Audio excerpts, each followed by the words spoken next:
Bonjour et bienvenue à Ongeance, édition du 22 janvier 2020. Martin Lemay, Luc Dansereau. Hello. Salut. Comment ça va? Hey, ça va super bien. C'est drôle, pas de match. Hein? On s'habitue pas à pas avoir de match du Canadien. Il y a du bon hockey quand même. Pas Gros grave. show hier. Ben oui. Vous avez manqué ça. Hier, on a eu Guy Boucher et ensuite de ça, on a comme chevauché Guy Boucher et Pierre-Luc Dubois des Blue Jackets de Columbus. Pierre-Luc Dubois. Puis aujourd'hui, ce sera Bruno Gervais. Ça fait longtemps qu'on n'a pas eu sur le show. Monsieur, depuis qu'il y a un podcast, espace ses présences sur le nôtre. Ouais, attends qu'il soit là pour se défendre. Hein? Non.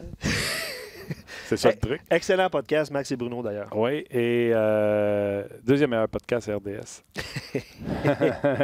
et nous aurons un David Perron en feu. Lui qui participe au match des étoiles en fin de semaine à Saint-Louis. Exactement. All right. Hey, avant que tu commences, je veux saluer tout le monde qui sont déjà présents sur nos pages, mais je veux féliciter. En fait, je vais Yannick Yabanonik, excuse-moi d'avoir hésité sur ton nom, qui a gagné les 4 billets, pas les 4 paires, les 4 billets lundi. Et Éric Beauchamp, Fancy Pants. Oui, de souvent, tu l'appelles Fancy Pants sur le show. Là, il a fini par signer son nom. Qui a gagné les billets d'hier. Aujourd'hui, on va faire tirer encore une fois 4 billets pour assister à l'entraînement du Canadien le 9 février. Concours d'habileté, tout ça. Donc, on va prendre le meilleur commentaire qu'on va recevoir sur rds.ca ou sur Facebook. Je ne sais pas trop qu'est-ce qu'on va faire avec ça aujourd'hui. Tu le mets à 4 billets pour aller voir l'entraînement. Puis comme je l'ai dit, c'est dans les rouges. Oui. C'est une opportunité. Là. Tu sais, j'ai mes deux frères sont impliqués dans le hockey mineur. J'en ai un qui est président de l'association, l'autre qui a coaché quand même un assez bon niveau. Puis celui qui a coaché un bon niveau, il est allé dans les rouges récemment. Puis la meilleure place qu'on avait eue, nous autres, à vie, c'était des billets dans les Desjardins. Puis déjà, dans les Desjardins, tu as une petite idée de la vitesse. Absolument, oui. Tu es allé dans les rouges, peut-être 5-6 rangées derrière le banc de l'équipe adverse. Il m'a rappelé, il dit, c'est malade la vitesse. Fait que je vous le dis, là, en plus, ça sera juste un entraînement. Allez dans les rouges, la vitesse, vous aurez une idée quand ils vont faire le concours de vitesse. Hein. Ouais. La vitesse, la grosseur, ça va vous remettre en perspective que les gars ne se pognent pas le derrière. Il y a une autre équipe l'autre bord qui les empêche des fois d'avancer, etc. Ouais. Un autre point, écoute. Vas-y. Vide le sac. Il y a un an. Oh non. Attends-tu Bruno au moins pour parler de ça? Ben, je sais pas, Bruno, il est peut-être pas au courant. Pas grave. Pas grave? OK. Ben ouais, on va l'attendre d'abord. Parce Il y a un an. Ben, c'est parce que Sylvain l'a écrit sur notre page. Bref, on peut l'attendre. Pas trop. On va l'attendre. On va l'attendre. On va faire 3 pour rire. Oui. Mais on n'a pas d'extrait. J'ai pas d'extrait de ça, par exemple. T'as pas d'extrait? Non. OK. Tu peux en parler. J'en parle, OK. Il y a un an, dans nos anciens studios, le temps passe vite, honnêtement, pour vrai. Là. On était, pas victime d'un fou rire, mais on peut être victime d'un fou rire. En raison de petits problèmes techniques avec Éric Bélanger. Bref. Dans le fond, vous le voyez dans les meilleurs moments que grâce à Rock et Tim, on réussit à mettre en ondes, je dis on, exclut la personne qui parle, que Rock et Tim réussissent à mettre en ondes le samedi. Vous voyez qu'on s'amuse, puis moi, j'ai aucun problème avec ça. Je suis pour ça. Je suis pour ce ton détendu. Plus de cravate là, pour faire de la télé sportive, selon moi. Là, on le voit au 5 à 7, tout ça. Là. Donc, dans le bonheur, puis dans la gaieté, puis parler des choses sérieuses, j'ai aucun problème. Mais quand vient le temps de déconner, je prends encore ma job au sérieux. Puis j'accepte pas bien qu'on déconne. Et là, Éric Bélanger est en onde. Et pendant qu'il parle, on entend des claques. 7 claques. Oui. Qui se donnent. Et là, on avait un metteur en onde à l'époque qui s'appelait C'était Simon qui était là. Je pense. Ouais. Et Luc, qui sont côte à côte, sont face à moi. Et là, ils sont couchés à terre. Littéralement. Face à moi. Et j'essaie de garder mon sérieux. Et non seulement j'essaie de garder mon sérieux, je t'en joue à le vert. Si vous regardez sur les images, là, je suis pas de bonne humeur parce que ça déconne. Ah, mais c'est pas on ça. a un fou rire, on jase, on rit, puis c'est organique, je suis pour ça. Mais ça déconne, j'ai de la misère. Fait que là, on le voit dans ma face, je vais le remettre en contexte parce qu'à l'époque, on n'était pas dans ce studio-ci. Puis, on avait des problèmes depuis quelques jours avec la connexion Internet de Skype. Ouais. Ça faisait une couple de fois que ça se reproduisait. Fait que ça paraissait dans ta face qu'on était tanné de vivre ces problèmes-là aussi. Il y avait des carotides que l'équipement ne nous tienne pas. Ouais. Puis, on va vous le dire, là, un jour, on va écrire un livre, Luc et moi, sur les débuts de ce podcast-là. Quand vous verrez les machines qu'on avait au début, parce qu'on appelle ça machines, C'était ridicule d'être en ondes à travers, pas la ville, le Québec, le Canada, mais le monde, avec la machinerie qu'on avait. Ouais. C'était ridicule. Mais on le faisait pareil. Et là, on entend des claques, une puis l'autre, pendant qu'Éric Bélanger parle. Et à un moment donné, le fourré me pogne de... Ça capable parce que j'ai Luc et Simon qui sont écroulés devant moi. On est plié en deux. Je pense que ça fait une vidéo d'à peu près 6 minutes. Ouais, un petit peu plus. Qui, à ce jour, cet extrait-là qu'on a mis, parce que, tu sais, quand tu mets une vidéo, elle se multiplie. Mais cette vidéo-là, cette édition-là de cette vidéo-là, est rendue à 37 ou 38 000 vues. Ouais. De cette fameuse claque-là, et même un matin, quand vous l'avez posté à radio, on m'en a parlé. Ah, tu vrai? Fait que je me souviens quand on est revenu dans les studios de RDS, à quel point le monde dans la salle des nouvelles nous en parlait, etc. Ouais. Fait que c'est sur Facebook. J'ai pas eu le temps de la reposter, de la retweeter, je sais pas comment on dit, de la partager sur Facebook. Mais vous pourrez aller voir ça. Éric Bélanger qui mange des claques pendant son intervention. Et pauvre petit, il est le seul parmi tout le monde au Québec qui les entend pas. Exact. Les auditeurs l'entendent, nous on l'entend, mais Éric continue de parler puis il les entend pas. Écoute, c'était à mourir de rire. Donc, vous voyez les petits dessous de ce podcast. D'ailleurs, un gros merci. Je suis sincère quand je dis ça. Je reçois encore des messages de temps en temps de dire « Martin, je te suis depuis le début. J'écoute ton jazz. Je peux pas me passer. » Ça fait chaud au cœur, pas de farce. Fait qu'un gros merci d'être là. Ouais.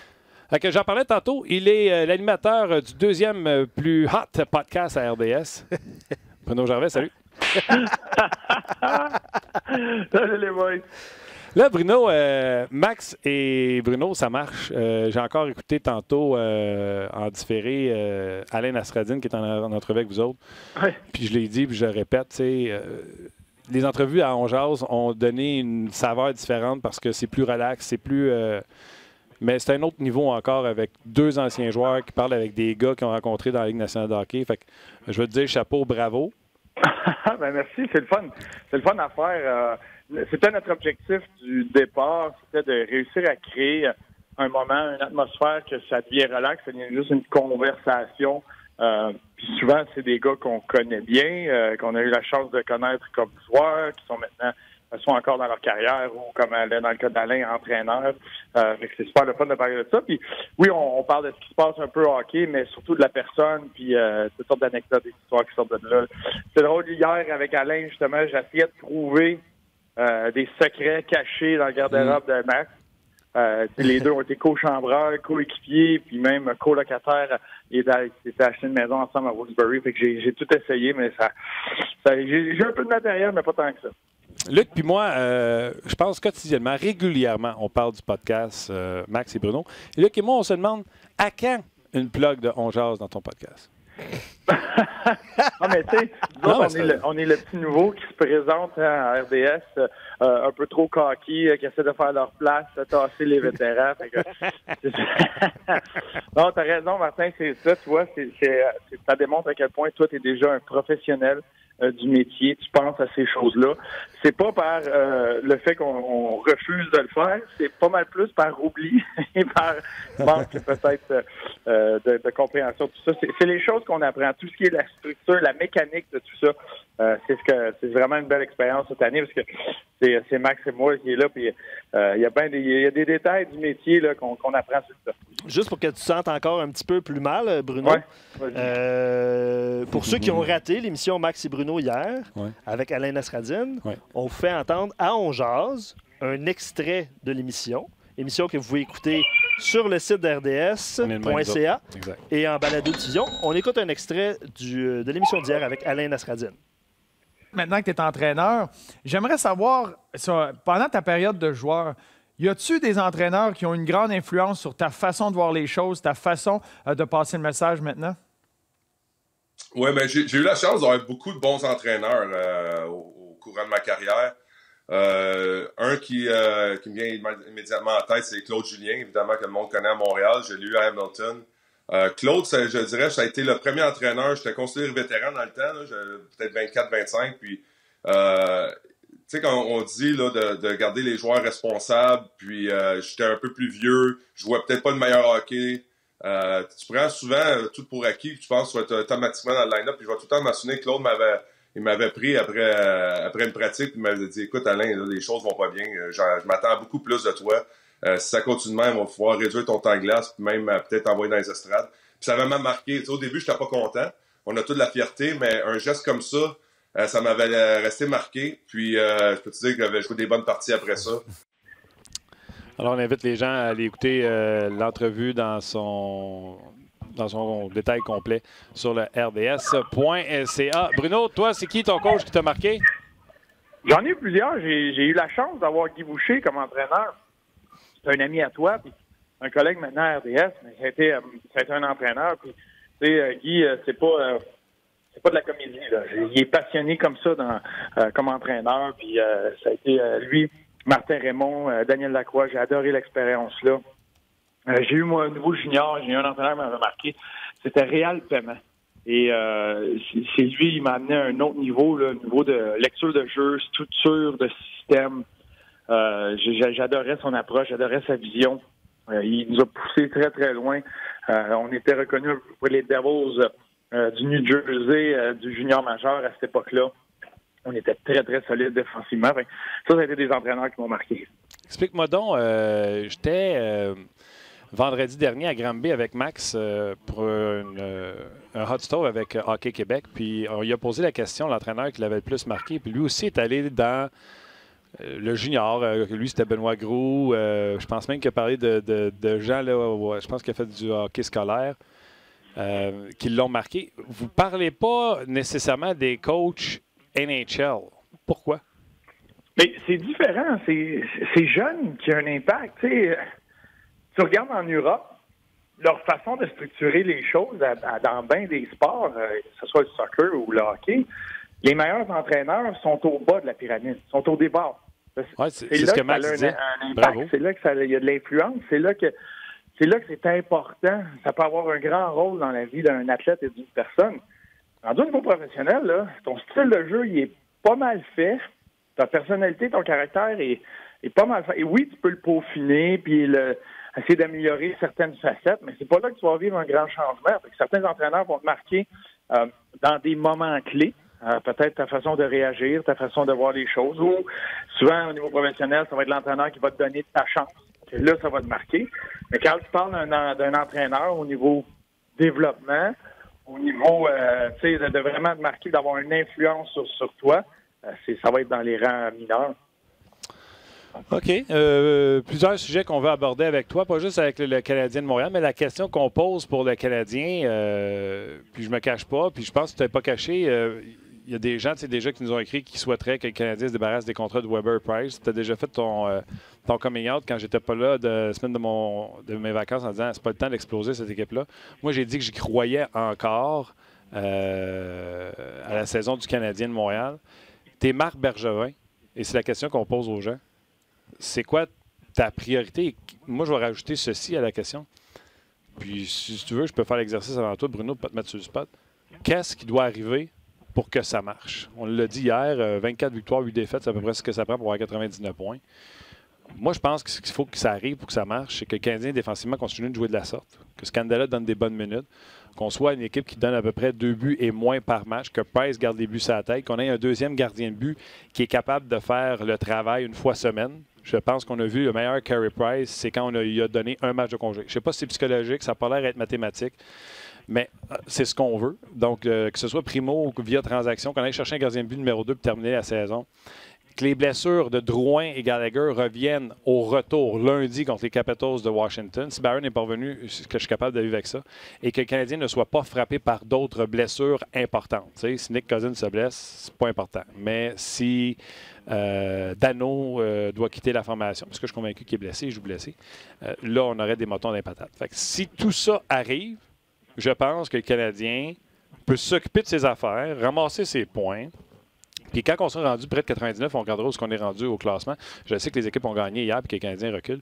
Fait que moi, c'est ce que je pense qu'il doit arriver. Y crois-tu encore? Qu'est-ce que Bergevin doit faire et qu'est-ce qui doit arriver pour que ça marche? Bien, tu as fait une belle liste d'épicerie. C'est une longue liste, mais c'est pas mal à quoi ça ressemble. Là. La recette, c'est possible. Il y a on a vu avec ce qui s'est passé l'année dernière avec les Blues. Là, oui, c'est une situation différente, mais dans la Ligue nationale d'aujourd'hui, il y a tellement de parité. Puis je pense que le Canadien est meneur dans la Ligue pour ce qui est des défaites par un but. c'est tous des matchs que ça peut aller de ton côté sur un détail pendant la partie. Oui, c'est la façon que Price goal devant les buts là, dans les 4 derniers matchs, c'était capable d'avoir ça avec constance jusqu'à la fin de l'année. Non seulement, c'est sûr que ça va l'aider défensivement, mais sa réaction après le but, la victoire en tir de barrage contre les Golden Knights, ça démontre à quel point il est engagé. Puis, le caractère, l'équipe a bien répondu après la défaite contre Chicago. Les matchs suivants, c'est le genre de choses que tu veux voir jusqu'à la fin de l'année. Il reste beaucoup de hockey. La santé, toutes les équipes vont négocier avec ça. Tu regardes les Blue Jackets de Columbus qui font présentement leur séquence, là, les 20 derniers matchs pour eux. Maintenant, 21. Il y a un moment, là, des 21 derniers matchs, c'est 15 victoires. Il y a 2 victoires, 2 défaites en temps régulier. C'est à peu près tout, avec beaucoup de blessés aussi, une longue liste de blessés. Là-dedans, il y a Atkinson qui a été blessé un moment pendant cette séquence-là, Murray, Anderson, Bjorkstrand. C'est une équipe aussi ça fait partie de la Ligue nationale. Le goaler, Kirby Salo. Kirby Salo, mais là, ils ont trouvé Elvis. Elvis est arrivé, il était à son meilleur. Oui. Puis il y a même Kevin Bliss qui a gagné contre les Rangers. Fait que t'as besoin de croire en un système, de tout le monde soit sur la même page, puis c'est ce qu'on voyait de mieux en mieux du Canadien dans les derniers matchs. Oui, il y a une longue liste d'épicerie. Quand tu parles de cette saison, là, moi, dans mes yeux, c'est 2 questions différentes. Qu'est-ce que Marc Bergevin doit faire? Moi, c'est juste qu'il garde son fusil sur la même épaule puis qu'il continue d'appliquer le plan qu'il fait depuis 2 ans. C'est pas une reconstruction qui commence là. C'est de repeaufiner son noyau qu'il est en train de faire, et ça, il l'a fait depuis 2 ans. Il continue dans cette direction-là. Il est dans la bonne direction, selon moi. Ça va juste prendre de la patience. Mais pour ce qui est du Canadien, j'ai déjà vu des choses bien plus incroyables que ça. Une remontée comme ça, et tu regardes devant toi, il y a des équipes, il y a d'autres équipes qui vont négocier avec des grosses blessures, ce qui peut t'avantager, la parité. Mais ça devient, dans la Ligue nationale, 5, 6, 7 points, là, ça peut être très long. Avec les matchs de 3 points. Les matchs de 3 points, puis le fait que tu joues pas souvent contre ces équipes-là. Pas comme, dans la Ligue américaine, là, tu peux être en retard de 10 points après Noël, après le match des étoiles, puis tu peux remonter ça en temps de dire parce que tu vas jouer contre ces équipes-là à peu près 8 fois. Fait que, c'est possible. Mais c'est pas la même chose en Ligue nationale. Fait que c'est pas évident, mais si toutes les étoiles s'alignent, ça pourrait être possible. Il y a évidemment plusieurs réactions, plusieurs commentaires. Je prends le commentaire de Sylvain parce que c'est sûr que les noms de Petrie, Tatar, tant que la date limite n'est pas arrivée, ça va toujours faire partie des discussions. Kovalchuk va faire partie des discussions, Petrie, Tatar. Je prends le commentaire de Sylvain, puis ça va vous faire réagir. Il dit, croyez-vous que Jeff Petrie, c'est bon ça, puis on l'a déjà eu en entrevue en plus, ce gars-là, croyez-vous que Jeff Petrie pourrait être le nouveau Craig Rivet du Canadien? Puis il détaille sa pensée. Si on transigeait alors qu'il est à son prime, on pourrait ajouter un choix. Puis il rappelle que Rivet avait été échangé contre Josh Georges et un premier choix qui est devenu Max Pacioretty. Puis Max Pacioretty est devenu Tatar, Suzuki puis un choix de 2e tour. Donc là, il dit on a obtenu les meilleures années de Georges, les meilleures années de Pacioretty, les meilleures saisons de Tatar, très bonne relève du Canadien en Suzuki et 2 choix de 2e tour. Puis là, il dit est-ce que monnayer Petrie, est-ce qu'on s'affaiblirait vraiment à moyen terme? Je sais pas. Écoute, Petrie en arrache dans les 5 derniers matchs. J'ai regardé normalement les défenseurs. C'est plus difficile pour lui récemment. Mais vas-y, Bruno. Moi, je pense pas que le Canadien est prêt à dynamiter. Puis je pense que si tu sors Petrie puis Tatar, puis tu n'as personne pour les remplacer, parce que tu n'as personne pour remplacer Petrie, je pense que c'est encore de faire une jambette à la saison prochaine. Petrie est encore sous contrat. Puis si jamais tu es encore éliminé, tu auras quelque chose pour Jeff Petrie, même s'il reste juste l'année de contrat joue beaucoup. Exactement, en fait. Ouais. Ouais, c'est ça. Sauf que c'est sûr que ça l'augmente sa valeur présentement. Ça, c'est tout le temps le facteur. Les autres équipes aussi, le directeur gérant, il est payé à faire son travail. Puis un Tatar puis un Petrie, ça a une plus grande valeur s'il y a un autre année de contrat. Sauf que ça, c'est des bons vétérans. C'est des très bons joueurs qui te donnent du bon hockey. C'est sûr que tu es à l'écoute. Tu sais, Marc Bergevin, son devoir, il est en mode, il veut s'améliorer, il veut tranquillement bâtir ce qu'il a devant lui pour se mettre dans une position de force. Puis c'est ce qu'il est en train de faire, puis il s'en va dans cette direction-là. Mais il faut que tu sois à l'écoute de ce qui se passe dans la Ligue nationale. C'est pas juste des joueurs qui ne sont plus utiles à Montréal que tu vas pouvoir transiger. Il faut que tu sois capable de transiger de ces gars-là, dépendamment de ce que tu reçois en retour, puis ta vision de ce que tu vois, qui peut venir prendre sa place. Tu sais, Petrie, dépendamment du retour, oui, ça pourrait être intéressant, mais il n'y a personne à droite qui est prêt à venir prendre ça. Fait que là, tu te ramasses, ça fait longtemps qu'ils cherchent un défenseur gaucher pour Weber, mais là, tu vas chercher un défenseur droitier. C'est ça qui va être évalué. Moi, ce que j'aimerais voir dans tout ça, dans peu importe ce que tu veux faire comme transaction, le Canadien a un avantage avec l'espace qu'ils ont sur le plafond salarial. Et ça va devenir une denrée rare, ça. Et c'est déjà une denrée rare dans la Ligue nationale. Il y a des équipes qui sont à côté au cou. Il y a des équipes qui sont à 0 d'espace. Il y en a qui ont 500 $ d'espace. On magasine Chernes vite fait, puis c'est terminé. Il n'y a plus d'espace sur le plafond. C'est là que tu peux monnayer Petrie, puis il est très attrayant. Mais si tu gardes une partie de ton salaire pour cette durée-là, parce que tu ne te vois pas arriver au plafond, mais là, il prend de la valeur. C'est parce que là, tu as plus d'équipes qui peuvent se le permettre. C'est là que le Canadien va pouvoir... Tu vas quasiment t'acheter un choix ou t'acheter un joueur avec cet espace-là. Ça pourrait aider le Canadien à se rebâtir, à redéfinir, amener d'autres éléments dans leur organisation rapidement. C'était en plein le point de Michael sur Facebook qui disait si on peut retenir du salaire du contrat de Petrie pour un meilleur retour, mais Bruno vient de bien l'expliquer. Absolument. Puis c'est pour ça que Kovalchuk peut avoir de la valeur à 700 000. Tout le monde peut se le permettre. Exact. C'était pour ça un peu l'angle de la question. C'est quoi le dossier prioritaire? Puis tu comprends un peu à moins que quelqu'un arrive comme l'offre de Tatar quand Vegas a donné 1-1, 1-2, 1-3. Là, les Wings ont fait on peut pas refuser.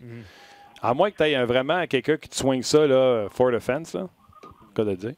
Selon moi, tu gardes tes joueurs. Il y aura des transactions mineures, mais tu gardes tes joueurs. Puis quand je dis mineurs, t'es Thompson pour un loin choix. C'est ceux qui seront vraiment autonomes à la fin de la saison, mais je garde Petrie et Tatar. Vas-y, Bruno. Bien, moi, ce que je voulais dire, c'est que oui, tu es à l'écoute, mais s'il n'y a rien qui se passe, puis on se rend en période des transactions, ou après le congé, puis c'est statu quo, c'est le même alignement, la même formation qui se présente. Moi, j'ai aucun problème avec ça. Parce que là, tu as des joueurs qui reviennent en santé. Tes additions s'en viennent. J'essayais, en tout cas, je ne sais pas si tu as fait l'exercice, Martin, mais moi, j'essayais de faire l'alignement du Canadien si tout le monde est en santé.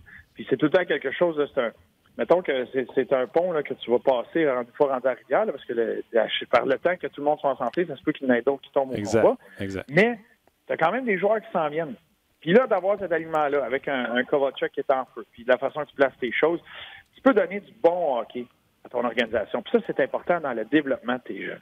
Fait que même si c'est pas les séries cette année, de jouer ce hockey-là, puis de gagner des matchs, puis d'être capable de trouver ces recettes-là, c'est le meilleur environnement pour développer tes jeunes. Tu sais, tu as des organisations qui font juste ça, ils baignent dans des championnats, dans gagner, et c'est comme ça. Là, d'un coup, il y a tout le temps des jeunes qui poussent, puis les autres sont prêts, puis eux autres sont prêts. Mais on commence qu'il y a des gars qui sortent de nulle part, qui sont bons. Mais ils ont appris dans les meilleurs environnements possibles à devenir un professionnel. Puis de côtoyer un Kovalchuk puis un Thompson quand tu mènes 2-1 ou quand tu perds 2-1 ou quand ton avantage numérique a une chance à 5-3, c'est des notions de ce qui se passe sur la glace qui est extrêmement difficile, quasi impossible à enseigner. C'est moi de voir Kovalchuk essayer de faire des passes dans le centre de la boîte défensive à Kotkaniemi, puis après ça, les deux reviennent, ils ont une chance de marquer, ils reviennent au banc, puis ils se parlent. Ça, c'est de l'enseignement qu'aucun entraîneur peut donner.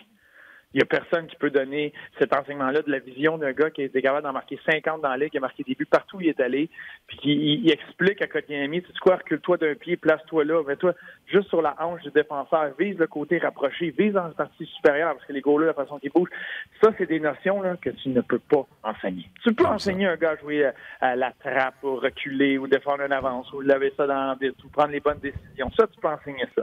Mais ces détails-là du match. Puis l'autre exemple que je reviens souvent, c'est exemple un Thompson qui dit à l'ailier, hey, viens chercher la rondelle. Laisse faire ta route là, de te rendre au défenseur, viens chercher la rondelle parce que moi, je bloque son bâton.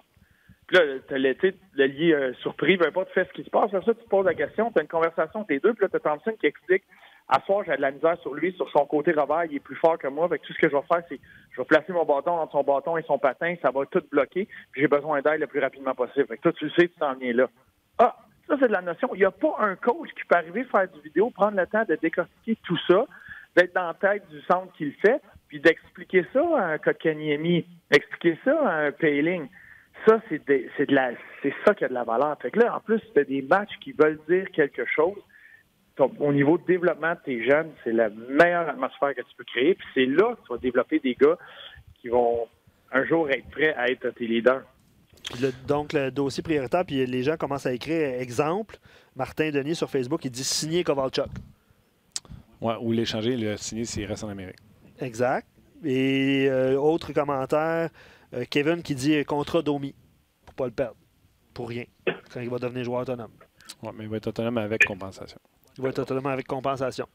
Pas comme caché. Oui, mais écoute, ça peut être une priorité. Là, les gens ont leur idée de priorité. Là. OK. Je veux parler un peu du Rocket avant de te laisser, Bruno. Juste avant, Duncan Keith, un vétéran, et Jonathan Toews, le capitaine, et un vétéran qui décide de jouer à Mornif. J'aime ton expression. Non, mais je veux dire, un jeune, mettons, qui se traîne les savates, puis Toews décide d'y en mettre une dans le front.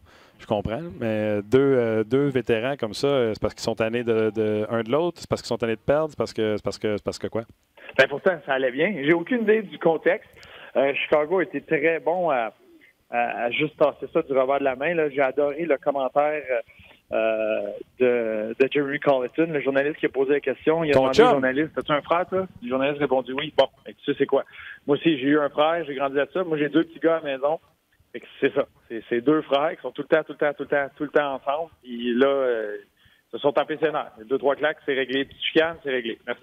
L'as-tu déjà fait, toi? Pas comme ça, c'est un peu plus loin. Mais oui, des commentaires, c'est déjà arrivé d'être pas d'accord avec quelqu'un. Puis j'ai déjà vu des batailles dans les pratiques. Attends, laisse faire les autres. Toi, t'es-tu arrivé, des coups de bâton à l'aréna? Mettons, vous n'êtes pas de laisser tomber les gants. Des coups de bâton, genre, mon tabarouet va te péter tes dents? Ben, des coups de bâton d'extra. Là, mettons, t'es dans le coin, là, tu es en train de te tirailler. Il y a tout le temps des moments dans la saison que l'entraîneur va quasiment vouloir ça. Tu vas faire sortir quelque chose de ton équipe. Puis les joueurs, tu le comprends à ce moment-là. Il y a des entraînements selon ce qui se passe, des séquences de défaites, peu importe. Tu arrives, puis tu vois la pratique va ressembler à quoi. Puis c'est des 1 contre 1, 2 contre 2, puis c'est le niveau d'intensité, c'est juste la combativité. Puis tu sais que l'entraîneur, ça fait 2-3 fois qu'il parle de combativité. Ben, ça, souvent, ces pratiques-là, surtout à une époque où les règlements étaient un peu différents, ces pratiques-là, ça ressemblait plus à un match de lutte que d'autres choses. Puis c'était très intense. Fait que, tu sais, entre les joueurs, c'était connu. Tu sais, tu le savais, tu t'en allais là, tu donnais tout ce que tu allais. Le but, c'est pas de blesser le joueur, mais tu avais des solides mises en échec, tu avais des coups, tu avais un petit extra. Tu sais, je me rappelle, moi, c'est arrivé 2-3 fois, exemple, un qui me vient à la tête, c'était Jeff Tambellini. On était à New York, puis le gars, je l'adore. On est allé luncher ensemble après la pratique, tu sais, mais sa glace, ça donnait que de la façon que les lignes étaient placées, j'y allais tout le temps contre lui. Il est petit, il est raide, il est fort, tu sais. Fait que là, à chaque fois qu'il arrivait dans le coin, il arrivait sur la rondelle le premier, l'attaquant arrivait premier sur la rondelle, le défenseur devait défendre. Il se retournait, puis il me donnait une mise en échec, un coup de coude, quelque chose pour créer de la séparation. Là, le premier coup, OK. Là, le deuxième coup, je monte à barouette. Puis le troisième coup, je l'ai attendu. Là, je savais qu'elle s'en venait. Fait que là, un bon vieux Sherwood d'un côté, qui n'a pas aimé ça. Puis ça a brassé. Puis ça fait partie de ça. Puis là, après une coupe, t'es bien essoufflé. Puis tes cheveux d'en face, t'es un peu mêlé. Puis tu sais même pas où la rondelle. Mais là, tu sors de là, tu vas luncher. Puis c'est réglé. Il fallait que ça sorte. Il fallait que ça se règle de même. Puis ça arrive, ça. C'est pas. D'un morning skate, j'ai pas vu ça souvent. D'un entraînement matinal, là, c'est rare. Mais ce qui était le cas des Blackhawks. Mais non, c'est quelque chose que j'ai vu des gardiens s'en mêler, des gardiens des joueurs. J'ai vu Gatineau se battre avec un joueur, puis l'année d'après, Gatineau était rendu GM, puis il l'échangeait. Ça va un peu plus loin, là. Mais peux-tu nous dire qui? Ça serait drôle. Ah, pardon? Peux-tu nous dire qui? Ah oui, mais c'était rien de... Il n'y a aucun lien entre les deux. C'est juste drôle parce que nous autres, entre les gars, on en parlait, mais c'était Sean Bergenheim. À un entraînement que Guy a adoré. Que Guy a adoré avec Tampa. Ouais. Sean Bergenheim, vas-y, excuse-moi, je t'ai coupé là parce que je disais que Guy l'avait adoré quand il l'avait eu à Tampa. Ah non, c'est un excellent joueur, c'est un grand travailleur, mais c'était aussi à une époque, une mentalité où tu sais, il fallait que tu fasses attention, pas trop travailler fort pour faire mal paraître certains vétérans. Puis Gatineau avait pas apprécié certaines choses de Bergenheim, puis là, ça s'était mis à brasser. Il avait engagé le combat, les joueurs les séparent, puis tu sais, pas longtemps après, quelques mois plus tard, il est nommé directeur gérant. Il y avait eu de la difficulté à s'entendre, puis ça avait mené à un échange, puis Bergenheim joue en Europe, quelque chose comme ça. Fait qu'avant de revenir, ça a été c'était drôle parce qu'on en parlait quand c'est arrivé tout ça. Ouais, il l'a encore sur le cœur. Ouais, mais Garrett Snow, il voulait se battre avec tout le monde, anyway. Oh, il sait pas ça, il sait pas ça. OK. Max et Bruno, c'est jamais arrivé, ça?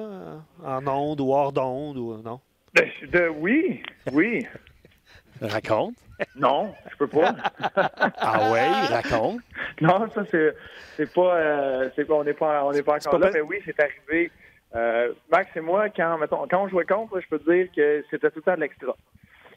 C'était tout le temps, c'était le fun, on est deux compétiteurs, puis c'est de bon cœur.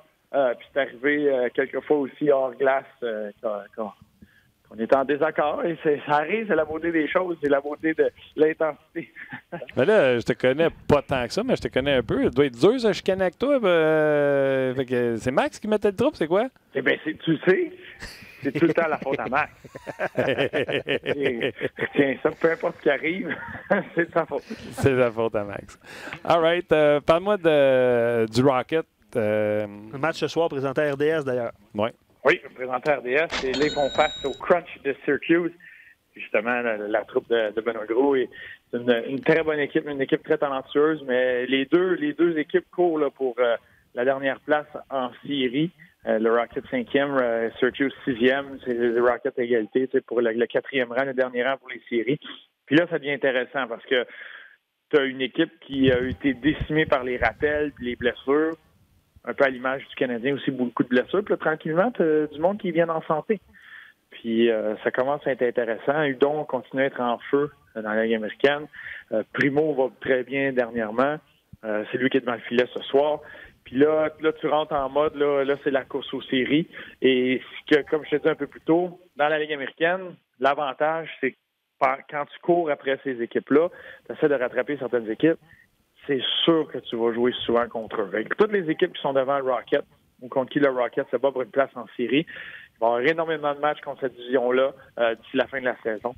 Et ça va être ça peut être à leur avantage. C'est plus facile de rattraper une équipe, mais c'est aussi plus facile de descendre au classement avec tu fais face à ces équipes-là. Mais une équipe en santé, Barber qui est revenu, tu sais, la fait que Udon joue bien, Pekka qui est revenu en santé, Vedemo qui est redescendu. Ça commence à être très, très, très intéressant. Là. Beaucoup de profondeur aussi à la défense. Un alignement là, presque complet pour le Rocket. Là, c'est une très bonne équipe. J'ai bien hâte de voir si ça va se traduire sur la glace. Deux petites vites parce qu'il faut que je te laisse. Il faut que j'aille rejoindre David Perron. C'est qui le meilleur joueur de toute position confondue avec le Rocket? Et présentement, ouais. J'adore ce que Barber peut faire dans la Ligue américaine. C'est le joueur, depuis, tu vois, ça fait un petit moment qu'on n'a pas fait un match, mais c'est un des joueurs qui crée le plus de chances, d'occasions de marquer. Mais quand tu parles d'espoir, c'est espoir pur, là, c'est une conversation un peu différente. Puis, Primo ressort du lot par les atouts qu'il a. Il y a des choses à peaufiner, mais c'est tellement un étudiant, puis il travaille tellement fort. Son entraîneur l'année passée l'empêchait de sortir, de jouer la rondelle.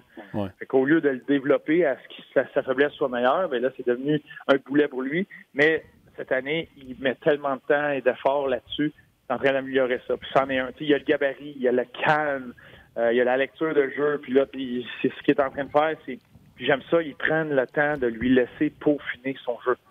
Puis ça, je trouve ça très important, surtout pour un gardien à Montréal. Qui devrait être le deuxième gardien à Montréal? Présentement, c'est moi qui s'amuse avec Lindgren et Kincaid. Ça, j'ai aucun problème avec ça. Je pense que Kincaid, ça va de mieux en mieux dans la Ligue américaine. Fait que, là, Montréal ne peut pas en échapper, là, Bruno. Montréal ne peut pas en échapper. Là. Ça te prend le meilleur en haut. Oui, mais dans la mentalité, puis tu sais, moi, mettons, là, ça dépend dans quel soulier que je suis. Mais tu me dis, je suis Marc Bergevin. Là, oui, tu veux tout. Tu veux que ton équipe fasse les séries, puis tu vois, il l'a fait. Il a fait des gestes pour aider Claude Julien. Kovalchuk, c'en est un. Scandella, c'en est un. Il fait des gestes pour aider son équipe. Mais le vrai, tu sais, le plan derrière ça, c'est de bâtir un noyau très fort qui va faire que tu vas être compétitif et être dans les séries, comme les Bruins le font présentement, le Lightning, les Maple Leafs. Tu bâtis ce noyau-là qui va faire qu'à partir, tu vas réussir à faire les séries, exemple, dans 2 ans. Puis à partir de ce moment-là, ben, tu vas les faire 5, 6, 7 ans de suite parce que tu as ce noyau-là.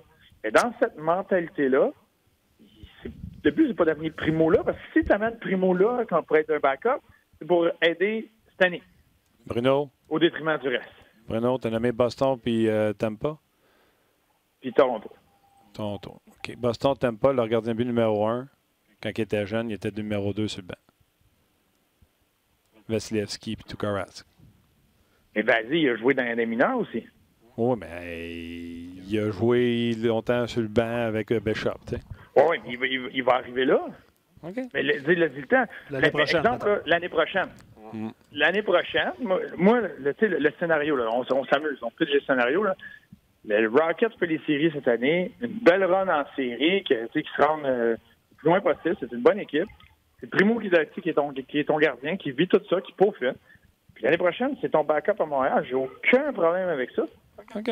Et au moins, il a goûté. Il n'est pas passé durant universitaire à dans la Ligue nationale. Puis là, tu réalises que, là, il y a des lacunes que tu veux peaufiner, mais tu n'as pas le même temps pour le faire dans la Ligue nationale que tu peux le faire dans la Ligue américaine. Puis présentement, c'est ce qu'ils font, justement. Il n'est pas dans le net tous les soirs. Ils prennent le temps de travailler avec lui. Puis là, une fois que ces affaires-là, ça va être peaufiné, puis là, il reste juste à s'ajuster à la Ligue nationale, puis devenir un professionnel, puis continuer à se développer. Là, tu peux le faire comme backup dans la Ligue nationale. Mais tu sais, regarde, là, celui un Lindgren présentement, là, il n'y a pas beaucoup de temps d'entraînement, puis il n'y a pas beaucoup de temps qu'il met à soit faire du vidéo ou à continuer à se développer. Zéro, là, ça doit être le tiers du temps que Primo peut mettre. Ah oui, mais c'est ça, on n'a pas les résultats non plus. Regarde, c'est pas un débat qu'on va régler aujourd'hui. Je veux des résultats. Puis, tu sais, après la date limite des transactions, si on se rend compte qu'on est off, on l'enverra en bas à faire la run d'un série. Mais c'est ça. C'est peut-être ça le signe, dans le fond, Bruno. C'est peut-être toi qui as raison. Le fait qu'ils n'amènent pas le meilleur en haut, c'est peut-être la preuve qu'ils ne vont pas pour cette année.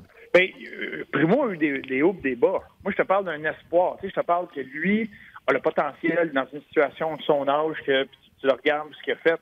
Ça, c'est un potentiel brut, tu sais. OK. Mais il y a eu un bon début de saison, mais là, il a vécu une période creuse. Puis c'est normal, le gars arrive du circuit universitaire. Ah oui. C'est normal. Et puis tant mieux qu'il l'ait vécu à Laval. Parce qu'avoir vécu ça à Montréal, ça joue après. Tu sais, là, tu vois comment ça peut s'enflammer vite. Et c'est super que l'organisation ait évité ça. Qu'ils vivent ça à Laval. C'est bien correct. All right, mon chum. Écoute, on aime ça t'avoir sur le show. Je sais que maintenant, tu animes ton propre podcast, mais tu es le bienvenu tout le temps. On t'aime sur le show.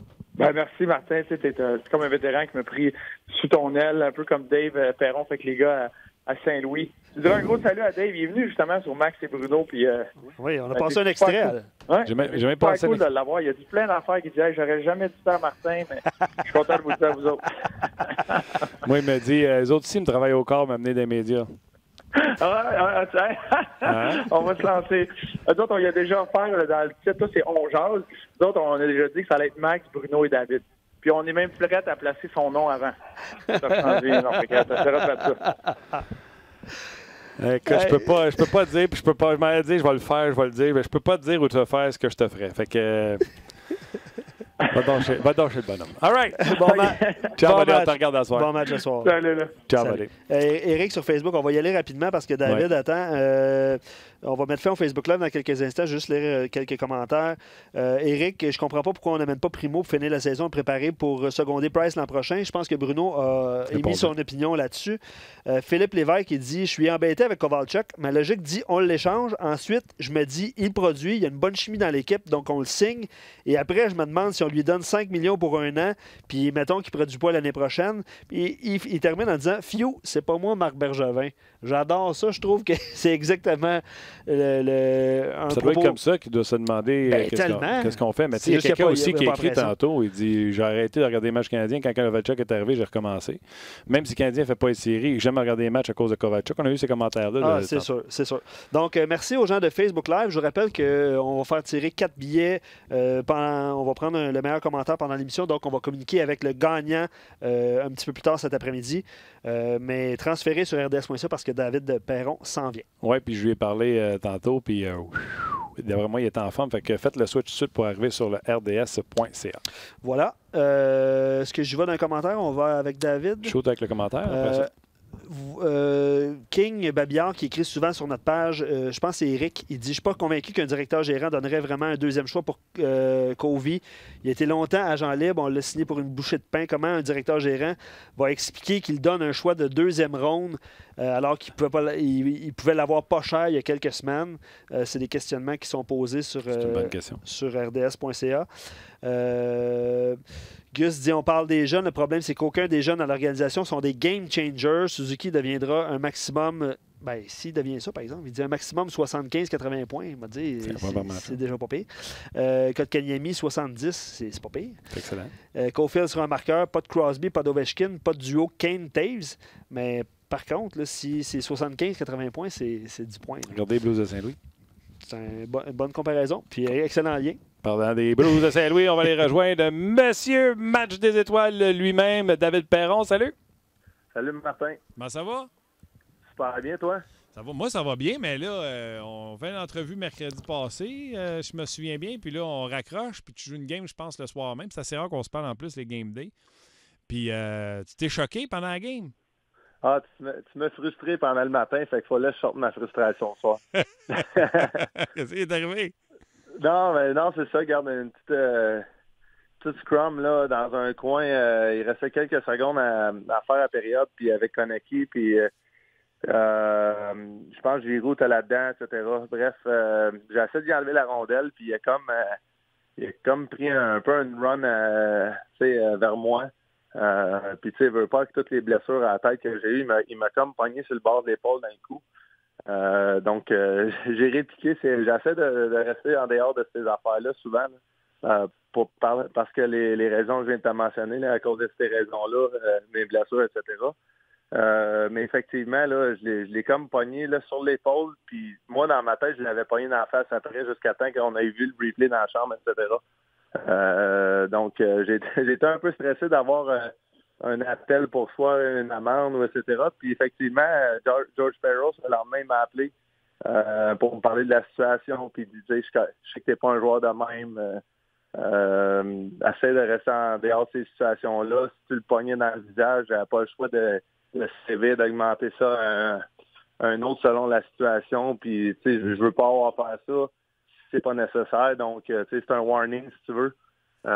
Donc, j'ai apprécié son appel. J'ai apprécié aussi d'une certaine façon qu'il me donne le bénéfice du tout, qu'il savait quel genre de joueur que je suis, avec l'expérience que j'ai, puis toutes les années, j'ai jamais eu de suspension. Donc, c'était un peu ça ma petite anecdote, puis ça s'est bien tourné finalement. Puis il m'a dit qu'avec le replay, il avait vraiment checké toutes les angles, puis je l'avais pas frappé au visage. Donc, j'ai trouvé ça un petit peu bizarre que si je l'ai pas de chaud au visage, qui est tombé aussi facilement que ça, si tu veux qu'il ait voulu appeler une punition, whatever, je sais pas si c'était ça, ou peut-être qu'il était juste surpris lui-même de ne pas se faire frapper au visage avec la façon dont je me suis revenu. Donc, c'est ça qui s'est passé.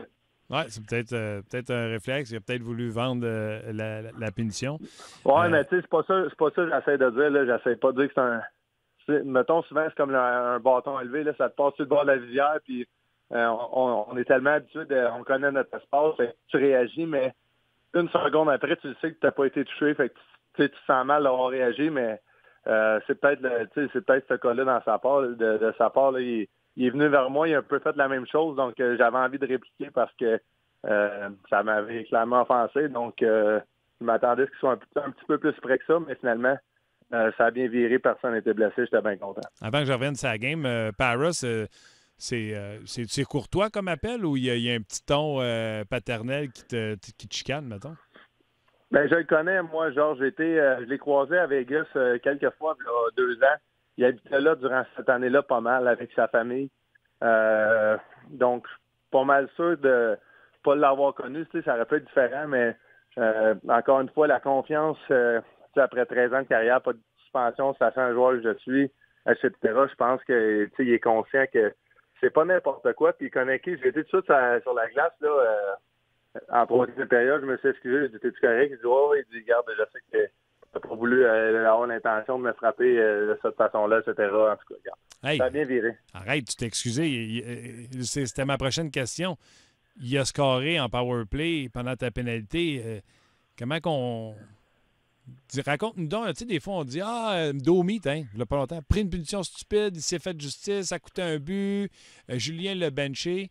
Quand tu prends ta pénalité que toi, en plus, tu essaies de pas te faire justice, mais tu as eu peur à quelque chose de tes commotions, puis il se marque un but, tu fais, tu sais, comme on dit dans Snapchat, là, tu fais le shame, puis t'as honte ou. C'est sûr que si ça fait 7 matchs de suite que tu prends des mauvaises punitions, à un moment donné, ton entraîneur ne sera pas content.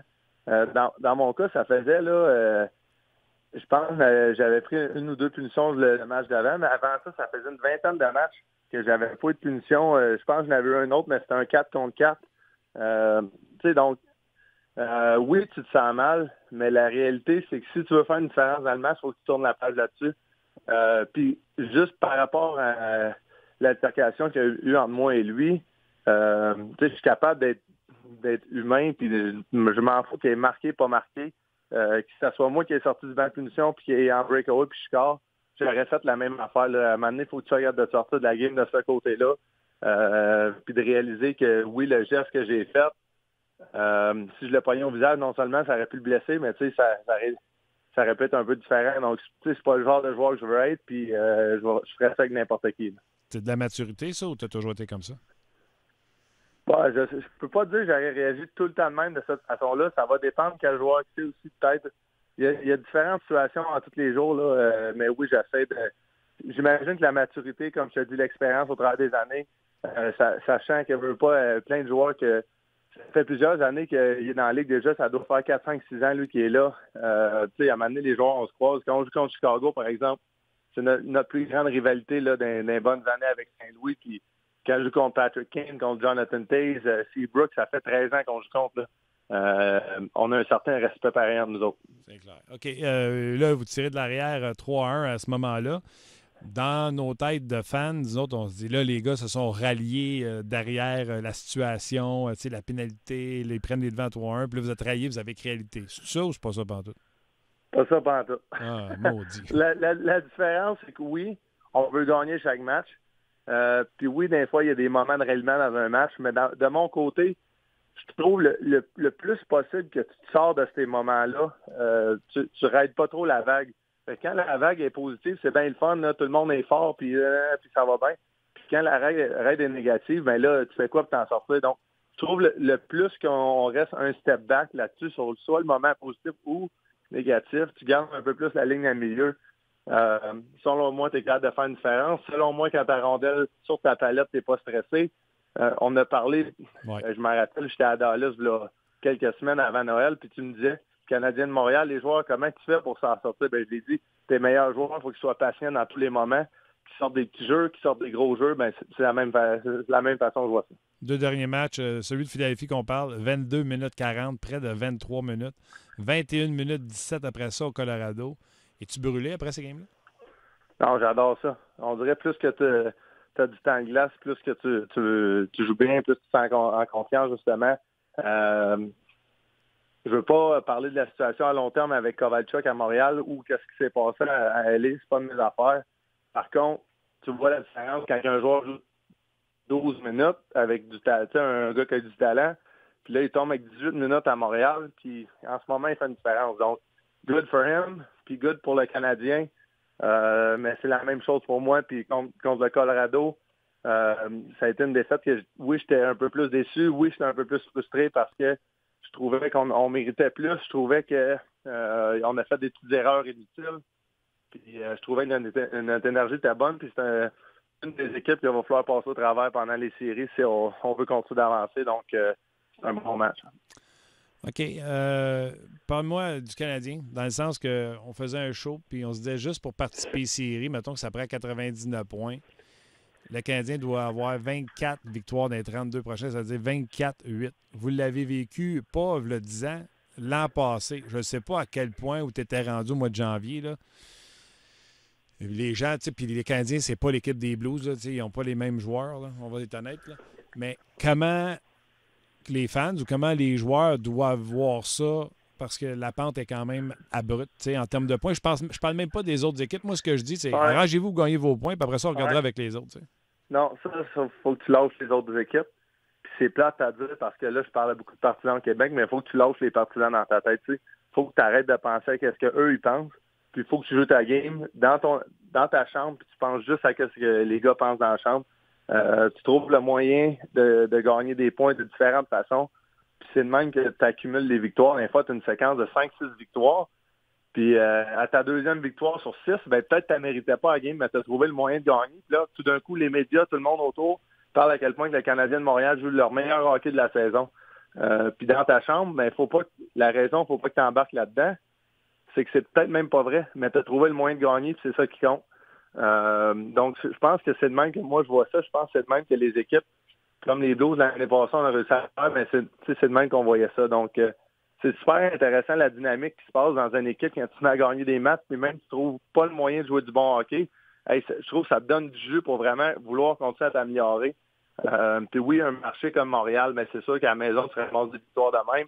Ça donne de l'énergie à la foule, etc. Ça donne de l'énergie aux joueurs. Donc, c'est très possible. Puis, en même temps, le directeur gérant, tout le monde parle qu'est-ce que Marc Bergevin va faire. Mais ça, c'est la job la plus difficile au hockey parce que je suis certain que lui-ci, la sécurité de son travail, de sorte d'affaires, il veut gagner cette année, mais il faut qu'il soit aussi conscient du long terme de l'équipe. Donc, j'ai hâte de voir ce qui va se passer de leur côté. Oui, parce que je me souviens d'avoir dit que les Blues allaient être vendeurs, puis finalement, vous êtes mis à gagner. Donc, eux, ce qui est important, c'est match après match de gagner. Tu sais, comme là, ils ont fait 4 des 5 derniers, ils ont remporté les matchs. Puis de pas s'inquiéter de voir les autres combien de points qu'ils vont ramasser, juste de t'inquiéter de ta job à toi. Oui, puis j'ai pas vu le match des Golden Knights, j'ai juste suivi le box score. Je pense qu'ils gagnaient 2 buts avec 3-0, 2 buts en enlevant un goal. 4-2, puis là, puis ils ont gagné en fusillade. Ouais. Je me trompe-tu? Je pense pas. On s'en fout comment que ça a fini, ces 2 points au bas de la ligne, puis il y a eu du positif. Ils ont réussi à mettre les Golden Knights sur le talon pendant un bon bout pour monter ça à 3-0. C'est le même, il faut que tu vois ça en tant que joueur, puis je pense que les entraîneurs aussi, ils ont beaucoup d'expérience, ils voient ça de même. J'imagine que du côté d'un directeur gérant, dans une situation de même, il regarde le nombre de matchs qui restent avant la date des échanges, ou peut-être quelques jours avant ça, puis il se dit, bon, si on ramasse tant de points ou tant de victoires dans les 10 prochains matchs, 12 prochains matchs, je ne sais pas combien, on va être capable d'être soit patient, ou si ça va de l'autre bord carrément, mais là, le plan, il se fait comme tout seul aussi. Donc, j'ai hâte de voir, puis d'un autre côté, tu as Carey Price qui lui aussi veut gagner. Tranquillement, pas vite, il vieillit dans la ligue, il y a beaucoup d'années. Donc, j'imagine qu'un gars comme Weber, j'imagine qu'un gars comme lui vont vraiment stepper leur niveau de jeu à un autre cran pour vraiment inspirer l'équipe, amener l'équipe à un autre niveau. Tu dirais-tu, peu importe l'équipe, parce que là, c'est Canadien, mais tu l'as fait avec les Blues, puis tu sais, c'est historique ce que vous avez fait, là, ça n'arrivera pas tous les années. Mais tes chums qui prennent pour Canadiens, tu leur dirais-tu, attends, c'est pas fini, ou les carottes sont cuites, tu penses? J'ai réellement pas assez suivi l'équipe, pour te dire. Mais, tu sais, oui, l'année passée, les Blues étaient dans un moment de vente à m'amener, là, au mois de décembre. Braden Shen avait passé proche de passer à Boston, ça a l'air. Tu sais, ça, c'est toutes des rumeurs qu'on sait pas, mais c'était quand même du monde crédible qui en avait parlé, donc ça devait savoir parler certainement. Finalement, cette année, avec la saison qu'on a eue, la fin de saison, le début de saison qu'on a, il signe un contrat de 7-8 ans avec les Blues. Donc, c'est intéressant. J'ai pas d'opinion. Je peux pas avoir d'opinion. J'ai pas assez suivi de proche le Canadien. Ça va être intéressant aussi de voir. Je pense que t'as Drouin qui va revenir au jeu éventuellement. T'as Gallagher, je sais pas s'il est revenu ou va revenir.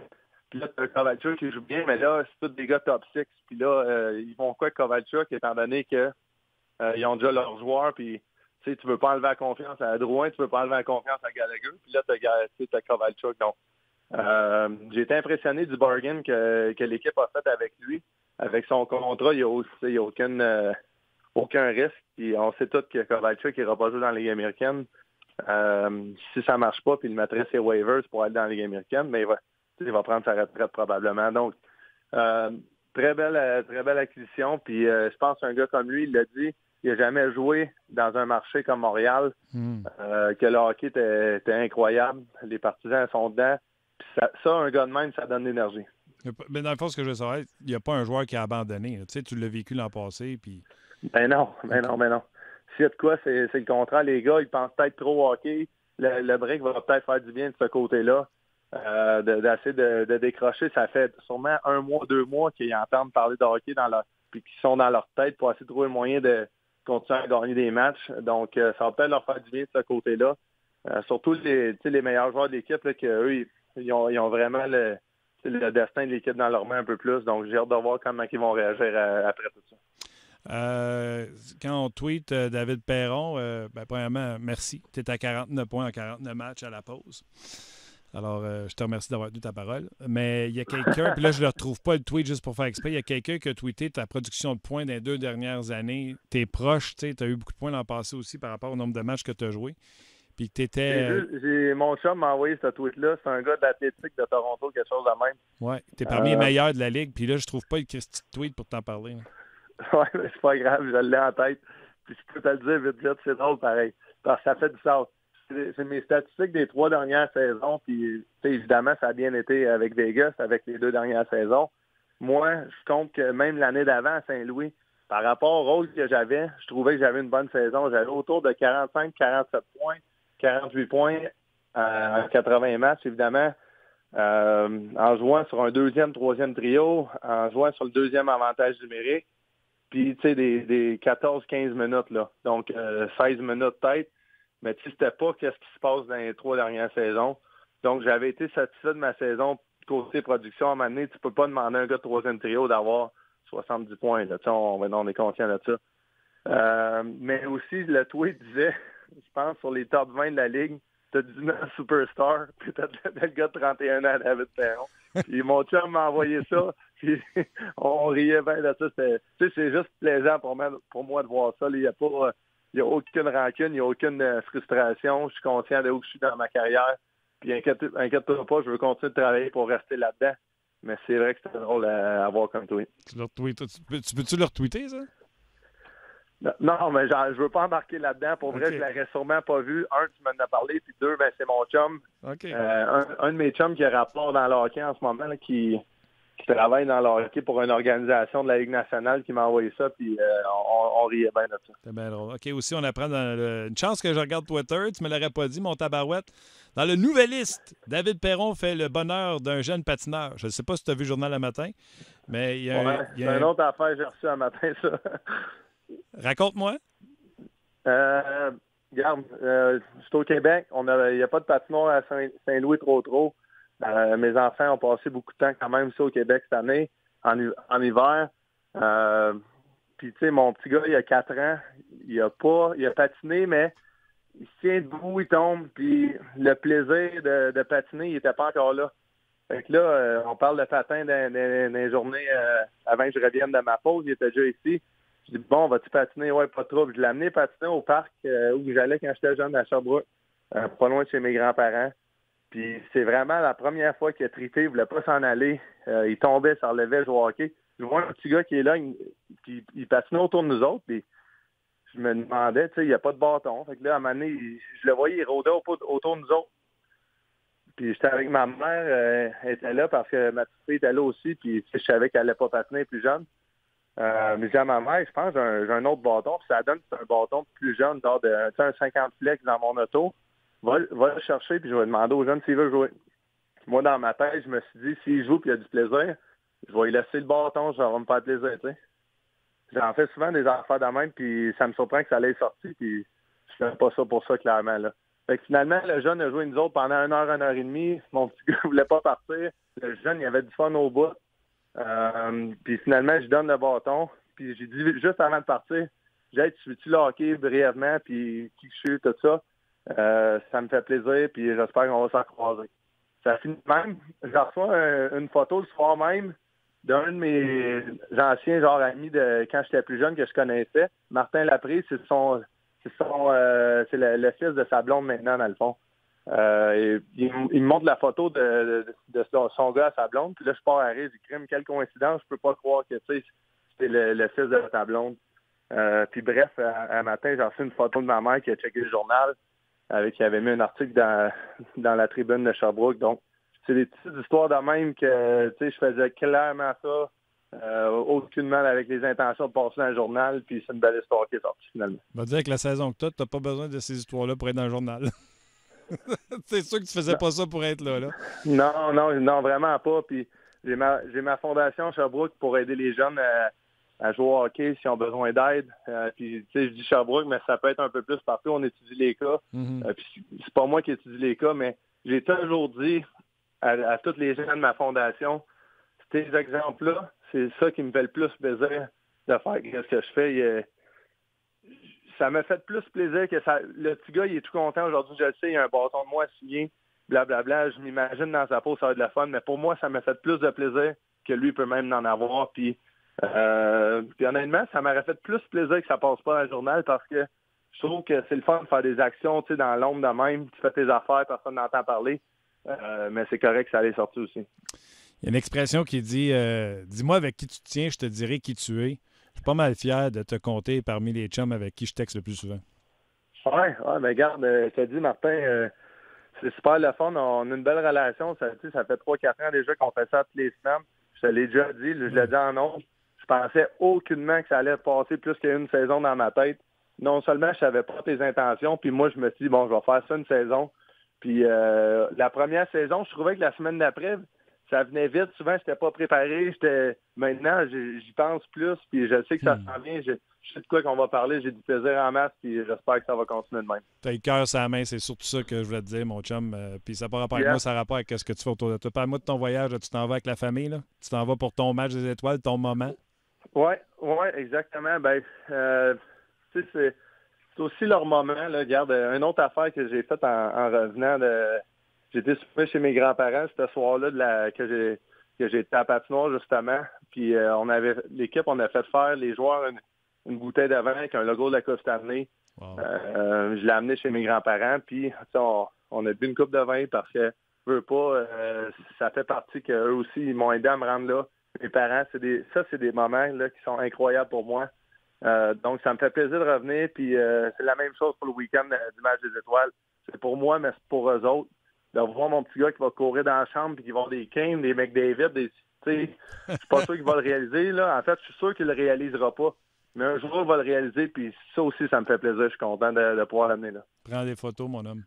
Oui, exactement. Les photos. J'ai encore une photo de mon petit gars quand il avait 3, 4, 5 mois. On était au Thanksgiving à Pittsburgh, puis Sidney Crosby là dans ses bras. Donc, tu sais, ça, c'est des photos qui vont rester forever. C'est clair. Est-ce que tu sais d'avance, exemple, au concours d'habileté, qu'est-ce que tu vas faire, des choses comme ça? J'ai entendu des petites rumeurs. Je pense que ça va changer. La vérité, je vais en parler. Regarde, ça ne change rien. Là. J'ai une blessure au poignet. Ça fait 2-3 semaines. Puis, de quoi à hanche aussi. Si c'était le fait que c'était pas ma première présence au match étoile, j'irais pas. Mais c'est différent pour moi. Je l'ai mentionné la semaine passée. C'est pas comme Alexander Ovechkin, ça fait 8-9 fois. Puis ça fait 2 semaines que je joue avec ça. Donc, le repos que j'ai en ce moment, c'est parfait. Puis j'espère que ça va aider à guérir un petit peu. Mais ça serait probablement un petit peu plus bénéfique d'avoir 3 jours de plus. Par contre, le côté skills competition, je ne sais pas si je vais faire énormément à cause de ça. Puis, puis pour le match, c'est pas vraiment demandant. Donc, en bout de ligne, ça ne changera pas rien vraiment négatif de mon côté. Puis, je voudrais vraiment pas manquer ça. Les trainers ils vont être avec moi à Saint-Louis. Étant donné que le match est à Saint-Louis, nos trainers sont là, nos coachs sont là. La situation est comme parfaite dans les circonstances. Tout le monde est conscient de ce qui se passe. Puis, en espérant que ça va se clairer dans les semaines suivantes, là, avec le retour au jeu. Tu serais bon dans quoi? Tu sais, pas le lancer le plus puissant, pas le patin, les passes? Ah non, comment ça? Ça, pas le patin? Moi, je pensais y aller contre McDavid, je te l'ai dit. Là, non. T'as-tu acheté un réacteur, quelque chose? Oui, c'est ça. J'ai changé mon coup de patin à patinoire hier soir. C'est ça. Non, regarde, j'imagine, j'aimerais faire les cibles. J'aimerais vraiment ça parce que j'ai déjà fait à Edmonton. OK. Puis ça avait bien été. Puis en temps normal, si je me sentais bien, j'aurais aimé ça faire la nouvelle compétition là, des estrades avec les targets plus loin. J'ai tout le temps aimé ça, ces affaires-là, les trick shots. Mais c'est probablement juste ça que mes skills me permettraient d'exceller. Là. Le reste... s'ils veulent voir un slap shot à 75 000 à l'heure, mais un wrist shot à 90, je vais le montrer aussi. Là. J'ai tout le temps dit ça à mes chums. Moi, je pense qu'un wrist shot, si j'arrivais, c'est rare, je fais des slap shots. Donc, non, regarde, moi, je suis là pour avoir du plaisir, puis si ça finit, je fais juste des passes pour le gars qui shoot des cibles. Je m'en fous, ça va être bien parfait de même. Ça se peut, je fais juste les breakaways. Aussi par rapport que les gardiens de but ont une séquence maintenant, là, ils ont un challenge de séquence, ça se peut, je fais juste ça aussi. Moi, c'est pour le match du lendemain puis vivre l'expérience, je suis là. OK, puis en terminant, y a-tu un gars dans ton équipe, t'aimerais ça, tu te dis, j'aimerais ça l'avoir sur mon trio pour au moins une coupe de chiffres? J'ai beaucoup de respect pour Kane. On a grandi ensemble du côté dans la Ligue nationale. Là, je le connais pas pantoute. Autre qu'on a du respect un pour l'autre quand on joue contre, tu sais, hey, salut, nanana, etc. Ça fait 13 ans qu'on joue contre. On a commencé dans la Ligue nationale la même année. Il vient d'atteindre 1000 points. Il est rendu à 1001 points dans la Ligue nationale. Puis, c'est fou, là, il va avoir 1000 matchs, je pense, cette année. Il a tout le temps été un peu en santé. Il a tout le temps performé. Pour un petit gabarit, il y a eu 2 ou 3 coupes cette année. Regarde, je lève mon chapeau, puis... en tant qu'un joueur des Blues, qu'on a une grosse rivalité, c'est difficile à dire, mais en même temps, de serrer la main, de prendre une photo, puis demander un bâton, mon petit gars, ou de quoi de même, ça va être super le fun. Puis pour de vrai, il n'y a pas vraiment de joueurs qui vont être là que ça ne sera pas la même situation, mais ça reste qu'on a un peu une petite historique, moi puis lui, puis ça va être super le fun. Quelle super chronique que tu viens de nous donner. Je te souhaite un super week-end avec ta famille, tes parents, puis... on te regarde en fin de semaine. D'habitude, le match des étoiles, je prends une pause, on va le regarder. C'est drôle, hein, 3-4 jours off, mais semble là, j'ai de l'énergie à n'en plus finir. Donc, c'est là qu'on voit que la cédule de la Ligue nationale est demandante. On n'a pas tout le temps la même énergie. C'est important de bien se reposer pour nous autres, mais effectivement, 3-4 jours de repos, ça fait du bien. Ah, t'es hâte. Un bon week-end, mon champ. Un gros merci. Yes, ça me fait plaisir, Martin. Merci. Bye-bye, David. C'est ça qu'on se disait pendant l'entrevue. Quelle performance. Il était vraiment en feu. C'est ça qu'il disait à la fin. Il dit ça paraît 3 jours de congé. Oui, non, c'est excellent. Il était en feu. Excellente anecdote. Je pense que les gens ont mis le lien pour l'article sur la tribune, son match des étoiles. Il a parlé du Canadien. Son slapshot à 75, mais son wrist shot à 90. C'était excellent. Il y a quelqu'un qui demandait est-ce que David est limité dans ce qu'il peut dire. La seule personne qui limite David Perron. C'est lui? C'est David Perron. Bon. C'est sûr que je ne ferai pas exprès pour lui dire hey, il viendrait te trouver à Montréal. Tiens, je vais mettre mon. Ben, il en a déjà parlé de toute façon. Absolument, ça fait quoi, c'est 4 ans? Puis c'est comme. Vous comprenez, je suis pas mal sûr. On peut aller à bien des endroits, mais il y a des endroits qu'on ne peut pas aller parce que ça ne rend pas service à personne. Puis c'est répétitif aussi de toute façon. Là. Exactement. Ouais. Donc, bien hâte de le voir au match des étoiles. L'histoire avec le garçon qui a donné un bâton. Sa blessure aussi. Blessure, 2. Ben, c'est ça. Joue blessé. C'est une nouvelle, ça, là, quand même. Oui, absolument. On le rappelle-tu, voir s'il veut qu'on le dise? Ben là, David, c'est mieux de... Ben non, on va tenir ça mort. Vous l'aurez appris à On Jase. Exact. Oui, toute une performance, je vais te dire une affaire. Bruno et David se sont donnés aujourd'hui. Un gros merci. Merci à vous d'avoir écrit pendant cette entrevue. On a vu tous vos commentaires. C'est surtout des félicitations pour David pendant l'entrevue. Un beau modèle pour les jeunes. Etc. Oui, absolument. Ouais. Super sharp. Yes, match Rocket, on le répète ce soir 19h. Donc, sur nos ondes. Oui, sur nos ondes. Je ne sais pas si ça a été confirmé qu'Aiden Primo va jouer. Bruno l'a dit. OK. Tu vois, ça m'a échappé. Bruno l'a dit. Premier match à domicile pour Laurent Dauphin, qui était acquis contre Michael McCarron. Fait que c'est la première fois. Il a joué 5 matchs, mais c'est son premier match à domicile. Voilà, il va jouer avec Charles Hudon et Jake Evans. Bon, dans situation pour avoir du succès. Ben oui. OK, gros merci à vous encore une fois. Vous avez été excellent. Merci à Ali à la mise en onde de Rock aux médias sociaux. C'est Tim qui est là aujourd'hui. Tim, aux médias sociaux. Et gros merci à toi, Luc, encore une fois. Gros job. Yes. Merci à nos intervenants, Bruno et David. Puis on se rejase demain pour une autre édition de On Jase.